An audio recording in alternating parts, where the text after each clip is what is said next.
Lalu orang ini bertanya lagi, mata taqumus saah, kapan kiamat terjadi? Nah, kali ini Rasulullah tersenyum. Kemudian Rasulullah SAW bersabda,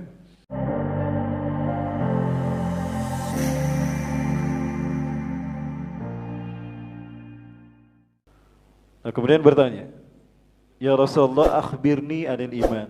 Beritahukan padaku apa itu iman. Maka kemudian Rasulullah menjawab, antu'mina billah wa bi malaikatihi wa bi kutubihi wa bin nabihi wa rasulih wa bil yaumil akhir wa bil qadri khairi wa syarih. Dijawab dengan rukun iman yang 6. Kemudian dia berkata, sodakta, benarlah anda. Fa'ajibna lahu, maka kami heran kepadanya. Yas'aluhu wa yusaddiquh. Dia yang bertanya kepada Rasulullah tapi yang membenarkan. Wah, jangan-jangan ini ngetes sama Rasulullah ini. Ya, kalau tahu kenapa nanya gitu ya. Kemudian dia bertanya lagi, akhbirni anil Islam. Beritakan kepadaku apa itu Islam. Rasulullah menjawab dengan rukun Islam yang 5 kan. Anta syahada an la ilaha illallah wa anna Muhammadar Rasulullah wa tuqimus salata wa tu'tiyaz zakah wa tasuma Ramadan wa tahujjal baita man istata'a ilaihi sabila. Ya. Sodakta, benarlah anda. Yang ketiga, dia bertanya, akhbirni anil ihsan. Nah, kebetulan di Masjid Al-Ihsan ya. Apa itu Al-Ihsan tuh, Pak? Dan beritakan padaku apa itu Al-Ihsan? Apa itu ihsan? Rasulullah SAW menjawab, anta abudallah ka'annaka tarah, fa in lam takun tarah fa innahu yarak. Engkau beribadah kepada Allah seolah-olah engkau melihat Allah, ya, seolah Allah melihatmu. Dan jika kamu tidak melihat Allah, yakini Allah melihatmu.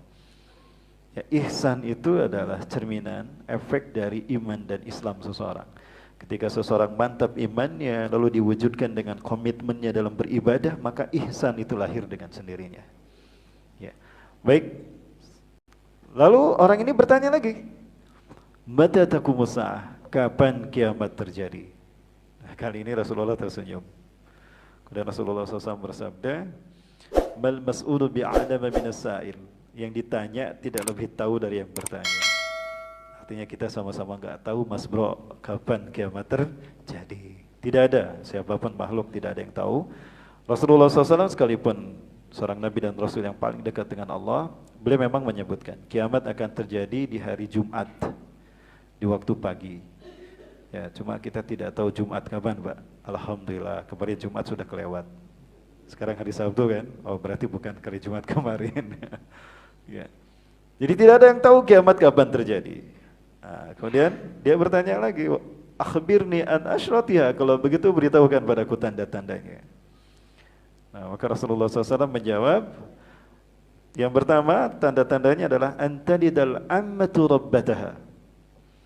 Akanlah seorang budak melahirkan majikannya. Apa nih, Pak, Bu, maksudnya ini? Ada budak melahirkan majikannya. Ya. Ada takwil, ya. Takwil itu adalah penjelasan dari hadis. Kalau tafsir, penjelasan dari Quran. Seorang ulama memberikan takwil, ya, di dalam syarahnya, yaitu adanya anak-anak yang memperlakukan ibu seperti pembantu di rumahnya. Ibu diposisikan sebagai pelayan daripada putra-putrinya. Ya, melayani apapun kebutuhannya, disuruh-suruh sama anak. Ya, sudah terjadi belum, Bu? Sudah, ya, Masya Allah, Bu, berarti kiamat telah dekat, Bu. Ya. Ada juga yang mengatakan, ini ulama kontemporer tentunya, karena masalahnya terjadi zaman sekarang, yaitu banyaknya TKW-TKW kita yang kerja di luar negeri, lalu dizinahi atau disetubuhi, diperkosa oleh majikannya dan mengandung anak majikannya, sehingga betul-betul melahirkan anak majikannya. Sudah terjadi belum, Bapak Ibu? Sudah, ya. Di mana nih, Bu? Nah, itu sudah terjadi. Itu yang pertama. Kemudian Rasulullah SAW bersabda juga, tara ra'i al-ghanam al-masakin hufatan uratan ru'asai yaskununa fi makanin murtafi' wa hum yatatawwaluna fil bulyan hatta a'la fawqal jabal.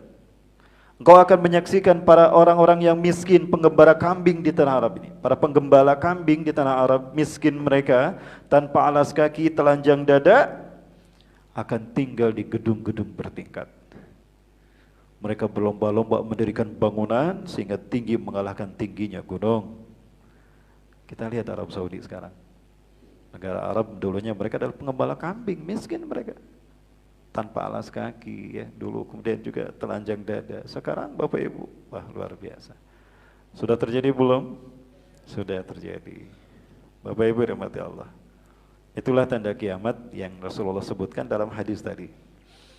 Kemudian orang ini pun mengatakan, Barakallah. Ya, Assalamualaikum. Waalaikumsalam kata Rasulullah. Pergilah dia. Ya, begitu keluar, para sahabat heran, pengen tahu siapa dia. Begitu keluar dari Masjid Nabawi, Umar bin Khattab mengikuti di belakang. Orang itu sudah menghilang. Loh, kemana? Kok nggak kelihatan? Kalau bawa kuda, bawa keledai atau bawa unta pasti masih kelihatan. Ini udah menghilang. Dalam keadaan keheranan, para sahabat dan Umar berbalik melihat wajah Rasulullah. Rasulullah tersenyum. Atadrina man huwa? Tahukah kalian siapa dia? Huwa Jibril. Atakum yu'allimukum dinakum. Dia itu Jibril alaihissalam. Datang mengajarkan agama kepada kalian. Nah, hadis ini memberikan sebuah isyarat kepada kita bahwa memang tanda-tanda kiamat tadi yang disebutkan Rasulullah sudah terjadi. Ya. Di dalam sebuah hadis Rasulullah SAW juga menjelaskan dekatnya beliau dengan kejadian hari kiamat. Wa'istu ana wasah kahatain wa huwa yushadu bi sababihi wa bil wusta. Beliau menunjukkan dengan telunjuk dan jari tengah Bapak Ibu. Jarak diutusnya aku dengan kejadian kiamat seperti telunjuk dan jari tengah. Yuhadu qalilan. Beliau merenggangkan sedikit seperti ini. Bayangkan Rasulullah mengisyaratkan diutusnya beliau dengan kejadian hari kiamat itu seperti telunjuk dan jari tengah. Sementara kita menyaksikan tidak ada jari antara telunjuk dan tengah. Hari ini kita mau bilang apa? Antara kita dengan kiamat, kalau saya Bapak Ibu, saya melipat jari tengah saya. Hati-hati, waspada. Ya, kalau ngingetin kiamat angkanya 1. Kalau ngingetin bulan April, kok jadi 2. Kampanye, saya nggak boleh ya. Lagi ngaji nggak boleh kampanye. Baik. Ya. Artinya telunjuk ini ya waspada. Bapak Ibu, kita bukan lagi dekat dengan hari kiamat. Kita justru berada di pintu gerbang kiamat. Kita berada di pintu gerbang kiamat. Ya. Betulkah kita di pintu gerbang kiamat? Saya yakin betul. Hakul yakin. Kenapa? Rasulullah yang menjelaskan. Di dalam kitab An-Nihayah fil Fitan wal Malahim Al-Hafiz Imam Ibnu Katsir rahimahullah, atau juga Syekh Muhammad bin Abdurrahman Al-Arifi dari Saudi Arabia. Keduanya menukilkan 2 hadis terkait dengan betulkah kita berada di pintu gerbang kiamat. Yang pertama, baina yaday sa'ah, di pintu gerbang kiamat, sinina khawadi'atan, akan muncul tahun-tahun penuh dengan tipu daya dan tipu muslihat. Sekali lagi Bapak Ibu, ciri kalau kita berada di pintu gerbang kiamat, apabila tahun-tahun kita penuh dengan tipu daya dan tipu muslihat. Sudah terjadi belum? Sudah kita rasakan. Indikatornya ada 3. Yukadzabu fiha shadiq. Cirinya yang pertama, didustakannya orang-orang yang jujur, dibohonginya orang-orang yang benar. Ya. Yang kedua, ketika orang benar didustakan, dibohongi, maka para pendusta dibenarkan. Wa yusaddaqu fihal kadhib. Tukang dusta, tukang bohong, mereka dibenarkan, dipercaya. Ya, dua-duanya sudah terjadi? Sudah. Di mana Bapak Ibu? Di luar Nagreg sana ya. Bukan di luar negeri ya, di luar Nagreg. Ya, Nagreg itu di daerah Jawa Barat.